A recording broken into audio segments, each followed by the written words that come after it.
I'm Emma Richardson, 26 years old, and I'll never forget the silence that filled my apartment when I called my parents to remind them about the most important day of my academic career. 7 years of graduate school, countless sleepless nights, and a dissertation that would change how we understand renewable energy systems, all leading to one moment, my PhD defense. But instead of excitement in their voices, I heard distraction and a calendar conflict that would reveal everything I needed to know about my place in our family. Before I tell you how I finally learned to value myself after years of being the invisible daughter, let me know where you're watching from and hit that subscribe button if you've ever felt overlooked in your own family. I grew up in Westchester County, New York, in a world where success was measured in achievements and appearances. My father, Michael, was a senior partner at a prestigious law firm in Manhattan, commanding fees that placed us firmly in the upper echelons of society. My mother, Patricia, managed a high-end art gallery in Soho, moving in circles where networking was an art form and every conversation was a potential business opportunity. We lived in a sprawling colonial house with manicured gardens and a circular driveway that spoke of old money and established success. From the outside, we were the epitome of an accomplished American family. But inside those perfectly decorated walls, there was an invisible hierarchy that determined everything from dinner conversation to emotional support. My younger sister, Riley, 3 years my junior, was the family's shining star from the moment she drew her first breath. Where I was serious and bookish, Riley was vivacious and socially gifted. She had inherited our mother's ability to light up a room and our father's natural charisma that made everyone want to be near her. I was the studious one, the responsible daughter who never needed reminding to do homework, never caused drama, and, according to my parents, was mature beyond her years. But what they saw as independence was often just neglect disguised as trust.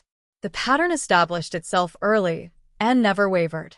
When I was 8 and Riley was 5, I spent weeks preparing for the county science fair, staying up late perfecting my project on solar energy, a topic that would ironically become my life's work. The night before the competition, Riley came down with a stomach bug. Instead of arranging care for her or having one parent stay home, they decided we should all skip the science fair to keep the family together. I watched from our living room window as other families drove past, heading to the event where I was supposed to present my project. "There will be other science fairs, Emma," my mother said, settling Riley on the couch with a bowl of ice cream. Family comes first. But when Riley's dance recital conflicted with my regional math competition the following year, somehow the family unity rule didn't apply. I took the train alone to the competition while my parents videotaped every turn and leap of Riley's 3-minute routine. By middle school, the favoritism became impossible to ignore. Riley's bedroom was redesigned annually to reflect her evolving interests, from princess pink to sophisticated purple to bohemian chic. My room remained largely unchanged from elementary school, with my parents promising updates that never materialized. When I brought home perfect report cards, my father would nod approvingly and say, "That's what we expect from you, Emma." When Riley managed B's and C's, they'd celebrate with family dinners and shopping trips for her improvement. The most glaring example came during our respective Sweet 16 celebrations. For my 16th birthday, we had a small family dinner at home, with my grandmother joining us for cake. I received practical gifts: a laptop for schoolwork, a scientific calculator, and books for my growing interest in environmental science. It was nice, quiet, and completely forgettable. Riley's Sweet 16, 3 years later, was a different story entirely. My parents rented the ballroom at the country club, hired a DJ, and invited 200 guests. Riley wore a custom-designed dress that cost more than my entire wardrobe, and the party featured a chocolate fountain, professional photographers, and a surprise performance by a local band she loved. The centerpiece gift was a brand-new BMW convertible, presented with the same fanfare as a game show prize. When I gently pointed out the discrepancy, my mother seemed genuinely confused. "Riley needs more support building her confidence, sweetheart. You've always been so self-sufficient. We thought you'd appreciate something more meaningful than a big party." Self-sufficient.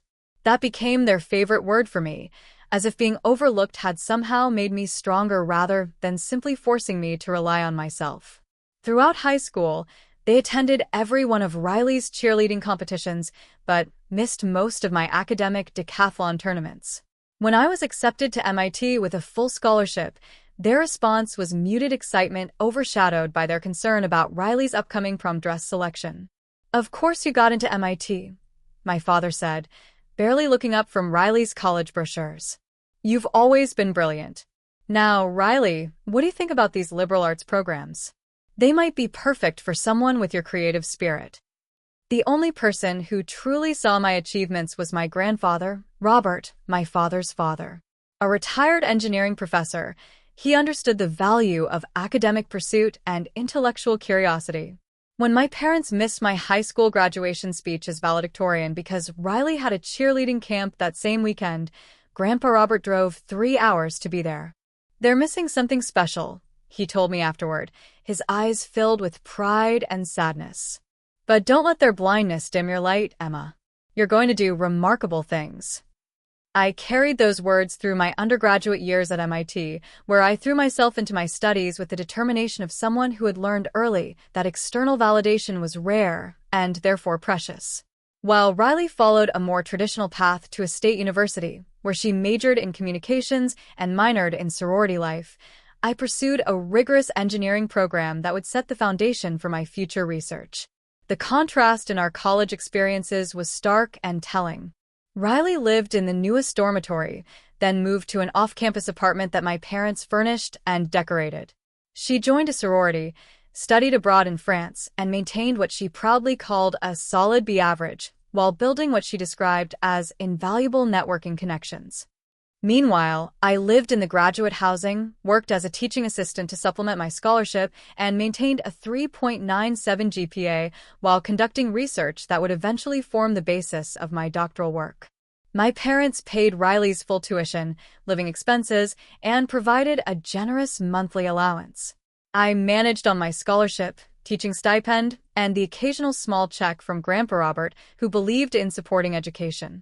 The inequity was so normalized in our family that when I was accepted to Stanford's PhD program in environmental engineering, my parents' primary concern was whether Riley would feel bad about not pursuing graduate school herself.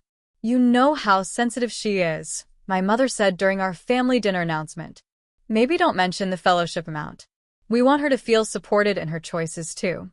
I was 22 years old, about to embark on a doctoral program at one of the world's most prestigious universities, and I was being asked to downplay my achievement to protect my younger sister's feelings. The irony wasn't lost on me, but by then I had learned to expect it. The 7 years that followed were a blur of research, coursework, teaching responsibilities, and the slow, methodical work of becoming an expert in my field. My dissertation focused on innovative solar panel technology that could revolutionize renewable energy storage, work that had the potential for real-world impact and commercial application. I published papers, presented at conferences, and slowly built a reputation in my field, all while living on a graduate student stipend that barely covered rent and groceries. During those same 7 years, Riley graduated with her communications degree, worked briefly at a PR firm, then decided to pursue her passion for event planning.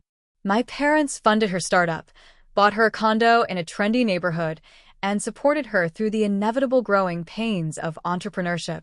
Her event planning business specialized in luxury parties for wealthy families, essentially turning her Sweet 16 experience into a career. The disconnect in our lives became even more apparent during family visits. When I came home for holidays, conversations centered around Riley's latest clients, her condo renovations, or her social life. My research was occasionally mentioned, but always with a tone that suggested it was too complex or important for casual discussion. "Emma's working on something with solar panels," my father would explain to family friends, waving his hand vaguely. "Very technical stuff. Way over our heads." It wasn't that the work was over their heads. My father was a brilliant lawyer. My mother was an accomplished businesswoman.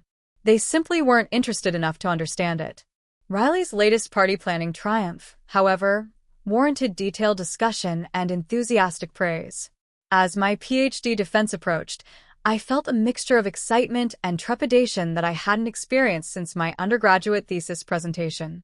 This wasn't just an academic milestone, it was the culmination of everything I had worked toward. My dissertation committee included some of the most respected names in renewable energy research, and my advisor had hinted that the work could lead to significant postdoctoral opportunities or even industry partnerships. The date was set for April 15th, a Friday afternoon in Stanford's engineering building. I would present my research to the committee, defend my methodology and conclusions, and hopefully earn the title of Dr. Emma Richardson, a goal I had been working toward for nearly a decade. I called my parents 6 weeks before the defense to make sure they could attend. This was the most important day of my academic career, and despite years of disappointment, some part of me still hoped they would recognize its significance. "That's wonderful, sweetheart," my mother said when I told her the date. "Let me check our calendar." I heard her flipping through what sounded like a planner, and then a sharp intake of breath. "Oh, Emma, I'm so sorry. That's the same weekend as Riley's business expansion party. She's launching her luxury wedding planning service, and we're hosting 200 potential clients at the country club. It's make or break for her business." I felt like I'd been punched in the stomach. "Mom, this is my PhD defense. I've been working toward this for 7 years." "I know, honey, and we're so proud of you. But you understand how important this party is for Riley's career, right? She's put everything into this business, and this event could determine her future success." "What about my future success?" I asked, trying to keep my voice steady. "Well, you're defending your dissertation, not launching a business. And you've always been so independent. We know you'll do brilliantly whether we're there or not." There it was again. Independence as an excuse for neglect. Self-sufficiency as a reason for abandonment. "What if I change the date?" I suggested, grasping for any solution. "Oh, sweetheart, you can't ask your committee to reschedule around a family event. That wouldn't be professional. Riley's party has been planned for months, and we've already put down deposits." I hung up feeling hollow, but not entirely surprised. This was the pattern I had lived with for 26 years. Riley's needs, Riley's schedule, Riley's milestones always took precedence over mine. That night, I called Grandpa Robert, now 84 and living in a retirement community in Florida.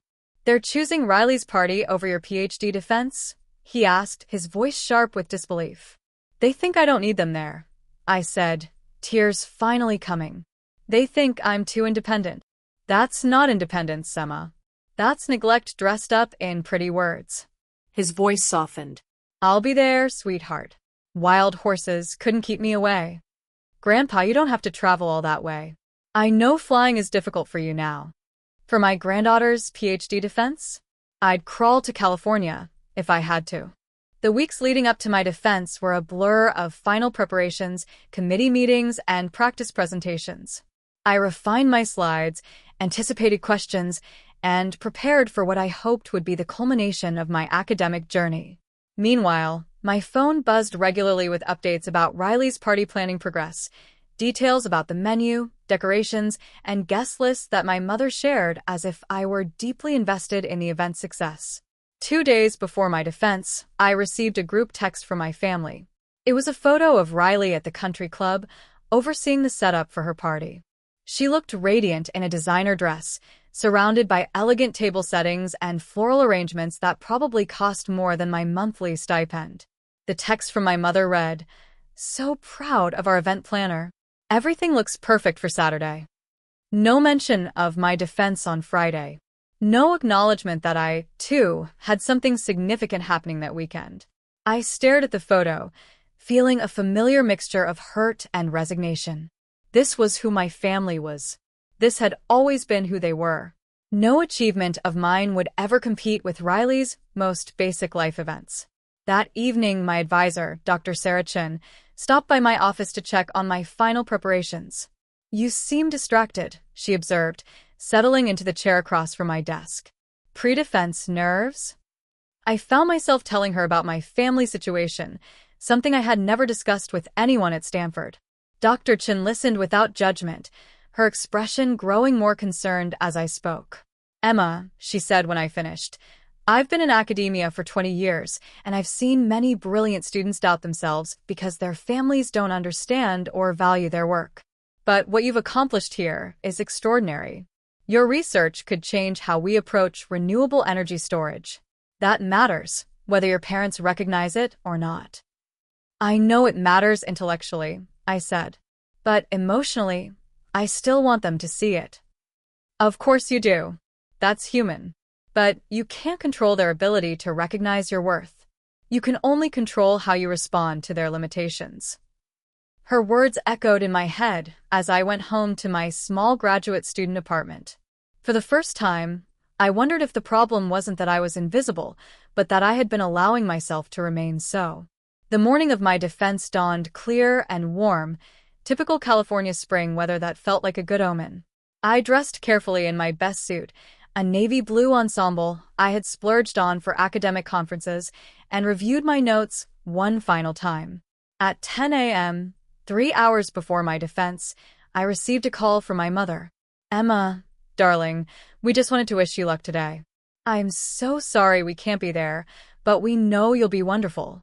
"Thank you," I said, keeping my voice neutral. "Riley's party is going to be beautiful. The weather here is perfect, and the flowers look amazing. I'll send you photos." "That's nice, Mom. Oh, and your father wanted me to ask if you've thought about what you'll do after you graduate. He has some connections in New York if you want to move back east." Even on the morning of my defense, the conversation was about what came next, not what was happening now.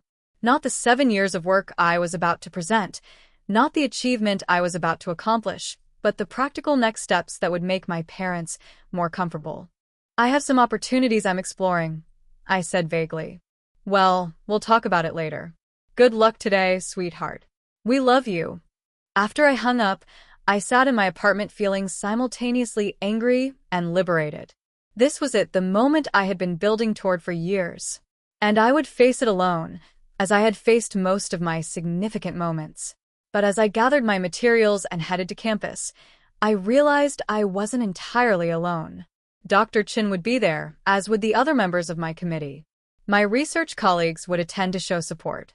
Grandpa Robert had flown across the country to be in the audience. These people, chosen family rather than blood family, saw my worth and wanted to celebrate my success. The defense itself took place in a conference room in the engineering building, sunlight streaming through tall windows as I set up my presentation. My committee members filed in, distinguished professors whose work I had studied and admired for years. In the small audience section, I saw Grandpa Robert, looking distinguished in his best suit despite the challenges of travel at his age. Dr. Chin introduced me with warmth and obvious pride. "It's my pleasure to present Emma Richardson's dissertation defense, Advanced Photovoltaic Storage Systems, Revolutionary Approaches to Solar Energy Retention and Distribution." I began my presentation, and within minutes, the family drama faded into background noise. This was my element, explaining complex concepts, defending my methodology, discussing the implications of my research. For the next 2 hours, I was exactly where I belonged, doing exactly what I was meant to do. The questions from my committee were rigorous but fair, challenging me to think deeply about my work and its broader applications. I fielded inquiries about my data collection methods, statistical analysis, and potential real-world implementation. Each answer felt stronger than the last, building my confidence and reinforcing my expertise. When the formal presentation ended, my committee asked me to step outside while they deliberated. I found myself in the hallway with Grandpa Robert, who looked as proud as if I had just won the Nobel Prize. "That was extraordinary, Emma," he said, pulling me into a hug. "I understood maybe half of what you said, but I could see how brilliant it was. Your parents have no idea what they missed." 20 minutes later, Dr. Chin opened the door with a smile that told me everything I needed to know. "Congratulations, Dr. Richardson. Your defense was excellent, and your dissertation has been approved with distinction." The small group of supporters erupted in applause. My research colleagues cheered, Grandpa Robert wiped away tears, and Dr. Chin shook my hand with obvious pride and respect. In that moment, surrounded by people who truly saw and valued my work, I realized something profound. I didn't need my parents' recognition to validate my achievement. Their absence was their loss, not my failure. After the celebration reception, I drove Grandpa Robert back to his hotel, both of us still buzzing with excitement from the day. "I'm so proud of you, Emma," he said as we sat in the lobby. "But I'm even prouder of how you've handled your family situation. You could have become bitter or given up. Instead, you became brilliant." "I used to think there was something wrong with me," I admitted. "That if I just achieved enough, worked hard enough, they would finally see me." "There was never anything wrong with you," Grandpa Robert said firmly. "The problem was always their inability to recognize what was right in front of them." That evening, alone in my apartment, I checked my phone to find it filled with photos from Riley's party. The event looked beautiful, elegant, well-attended, exactly the kind of success she had been working toward. I felt genuinely happy for her achievement, but also struck by the contrast between our two celebrations. Riley's success was being celebrated by 200 people, photographed professionally, and documented extensively on social media. My PhD, a decades-long journey culminating in original research that could impact renewable energy development, had been witnessed by a handful of academics and my grandfather. But for the first time, that didn't make me feel diminished. Different achievements deserved different types of recognition, and the people who mattered most to each of us had been present for our respective milestones. I texted my parents a simple message: "Defense went well. Officially Dr. Richardson now." Their responses came quickly. From Mom: "Congratulations, sweetheart. We're so proud." Riley's party was a huge success too. "We'll call tomorrow to celebrate both." From Dad: "Knew you'd ace it. Dr. Richardson has a nice ring to it. Looking forward to hearing all about it." The messages were warm but felt like afterthoughts, acknowledgments of my achievement squeezed in around their real focus on Riley's event. For once, that didn't hurt as much as I expected it to. The next morning, Dr. Chen called with news that would change everything. "Emma, I've been in touch with several industry contacts about your research. There's significant interest in your photovoltaic storage system. I've arranged meetings with 3 companies next week, including Tesla's energy division and a major renewable energy startup in Silicon Valley." I nearly dropped the phone. "Are you serious?" "Dead serious. Your work could have immediate commercial applications. We're talking about potential licensing deals, consulting opportunities, maybe even a chief technology officer position at the right company." After I hung up, I sat in stunned silence. The research my parents had dismissed as too technical, and the achievement they had missed to attend a party, might actually change my life in ways they couldn't have imagined. Over the next week, I met with representatives from 3 companies, each more excited than the last about the commercial potential of my research.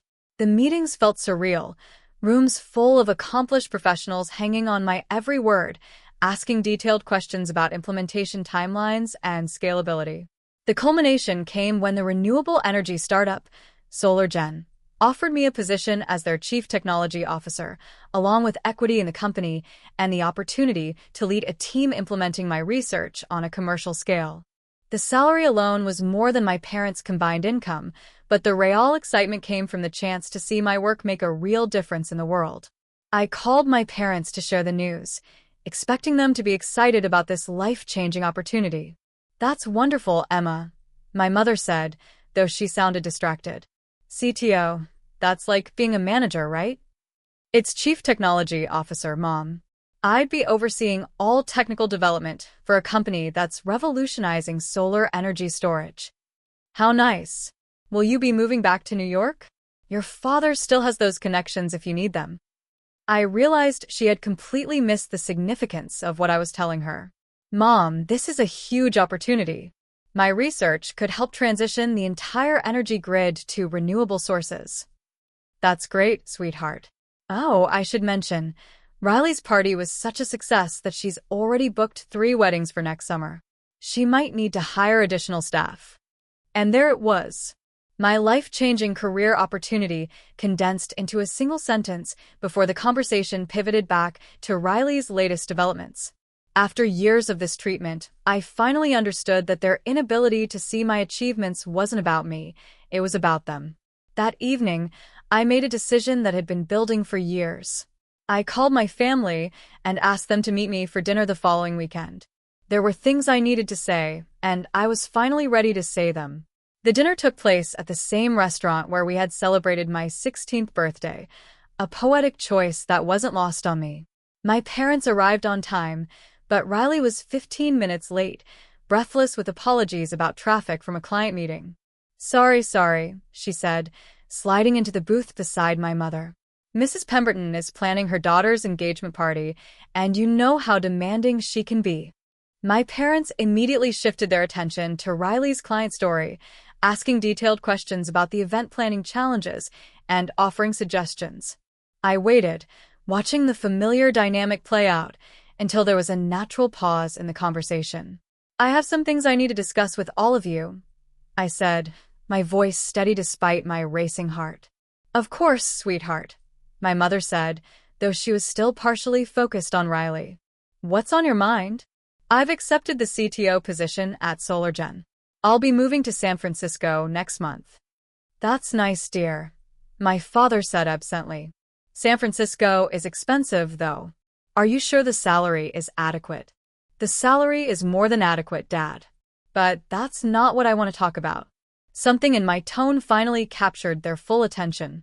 Riley put down her phone, and my parents looked at me with sudden focus. I need to address something that's been building for my entire life, I continued. The way I've been treated differently than Riley. The way my achievements have been consistently overlooked while hers have been celebrated. My mother immediately looked defensive. Emma, that's not fair. We've always been proud of you. Have you? I asked calmly. When was the last time you attended something that mattered to me? When have you ever celebrated my success with even half the enthusiasm you show for Riley's smallest achievements? That's not true, my father protested. We came to your college graduation. You came to my college graduation and left early for Riley's sorority formal. You missed my PhD defense, the culmination of 7 years of work, to attend Riley's business party. Riley shifted uncomfortably in her seat. Emma, I didn't know you felt this way. Because no one ever asked, I replied. For 26 years, I've watched this family revolve around your needs, your schedule, your milestones. I've been the responsible one, the independent one, the one who doesn't need attention or support. You've always been so capable, my mother said weakly. Riley needs more guidance. No, Mom. Riley gets more guidance. There's a difference. I pulled out my phone and showed them a photo from my PhD defense, Grandpa Robert, and me celebrating with my diploma. This is my PhD graduation. One family member attended because the rest of you were at a party. The silence stretched uncomfortably long before my father finally spoke. We didn't realize you felt this way. Because you never asked how I felt. You just assumed I was fine with being overlooked because it was easier than treating us equally. Riley, who had been unusually quiet, suddenly spoke up. I never wanted you to feel bad, Emma. I didn't choose to get more attention. I know that, Riley. You were a kid responding to the dynamic our parents created. We both were. My mother looked stricken. Emma, we never meant to make you feel less important. Intent doesn't matter as much as impact, I said, echoing Dr. Chen's earlier words. The impact was that I spent my entire life working twice as hard for half the recognition. What do you want from us now? My father asked, genuinely seeming to want an answer. I want acknowledgement that this pattern existed. I want it to stop going forward. And I want you to understand that our relationship will have boundaries now. Boundaries? My mother looked alarmed. I won't be coming to family events where I'm treated as an afterthought. I won't pretend that my achievements matter less than Riley's social calendar. And I won't accept being called independent when what you really mean is ignored. The conversation continued for another hour, moving through years of accumulated hurt and misunderstanding. There were no dramatic apologies or sudden transformations. My parents didn't magically become the supportive mother and father I had always wanted. But something shifted, a recognition that their treatment of me had been unfair, even if unintentional. As we prepared to leave, Riley touched my arm. Can we talk? Just us. We walked outside while my parents settled the bill, the evening air cool against our faces. "I'm sorry, Emma," Riley said, and for the first time in years, she looked genuinely vulnerable. "I knew I got more attention, but I thought you preferred it that way. I thought you were above needing that kind of validation." "Nobody's above needing to feel valued by their family," I replied. "I know that now." She hesitated. "The party last weekend, when I realized you were defending your PhD the same day, I felt sick. Like really sick. Because I knew Mom and Dad chose my party over something way more important. I studied my sister, seeing her clearly for perhaps the first time. Not the golden child who had everything handed to her, but a young woman beginning to understand her role in our family's dysfunction. "I'm not angry at you, Riley," I said. "But I can't protect your feelings anymore at the expense of my own." She nodded, tears in her eyes. "I want to do better. Be a better sister. Then start seeing me as a whole person, not just the responsible older sister who doesn't need anything." 3 months later, I stood in my new office in San Francisco, looking out at the city skyline as my team prepared for another day of turning my doctoral research into commercial reality. The transition from academia to industry had been challenging but exhilarating, and every day brought new evidence that my work could make a real difference in the world's energy future. My relationship with my family had evolved slowly but meaningfully. My parents made an effort to ask about my work, though they still struggled to understand its significance fully. They had attended the SolarGen launch event where my technology was unveiled, sitting proudly in the audience as I presented to investors and media. Riley had surprised me most of all. She had started asking genuine questions about my research, even incorporating sustainable event planning practices into her business. Our relationship wasn't perfect, but it was more honest than it had ever been. The biggest change was internal. I no longer measured my worth by my family's ability to recognize it. The validation I had craved for so long came from my own sense of accomplishment, from colleagues who respected my expertise, and from the knowledge that my work was contributing to something larger than myself. My phone rang, interrupting my thoughts. It was Grandpa Robert, now my most regular cheerleader and consultant on navigating family dynamics. "How's my favorite CTO today?" he asked, warmth evident in his voice. "Busy changing the world, one solar panel at a time," I replied, smiling. "I'm so proud of you, Emma. Not just for what you've achieved, but for how you found your voice." "I learned from the best," I said. "You never let me settle for being invisible. Nobody should have to settle for that. Especially not someone as brilliant as you." After we hung up, I returned to my work, energized by the conversation and the day's possibilities. The girl who had learned to be invisible, who had accepted crumbs of recognition for a lifetime of achievement, was gone. In her place was Dr. Emma Richardson, CTO of a revolutionary energy company, a woman who knew her worth regardless of who else could see it. That evening, I received a text from Riley. "Saw the article about SolarGen in Forbes. You're literally changing the world. So proud to be your sister." I smiled, touched by the message and the growth it represented. My family might never be perfect, but they were learning to see me. More importantly, I had learned to see myself. The journey from invisibility to empowerment hadn't been linear or easy. It had required setting boundaries, accepting disappointment, and ultimately choosing my own validation over others' recognition. But sitting in my office, surrounded by the work I loved and the respect I had earned, I knew it had been worth every difficult conversation and moment of standing alone. Sometimes the most important graduation isn't from school, it's from the need for others to define your worth. And sometimes the greatest achievement isn't the degree or the job title, but simply learning to value yourself enough to demand that others do the same. Have you ever had to choose between family expectations and your own worth? Have you found yourself being the responsible one while watching others get celebrated for less? I'd love to hear your stories in the comments below. Don't forget to like this video if it resonated with you, subscribe for more real-life stories, and share with someone who might need a reminder of their own value. Remember, your worth isn't determined by others' ability to see it. Sometimes the most important defense you'll ever make is the one where you stand up for yourself. Thank you for listening, and until next time, Keep shining your light, especially when others don't notice.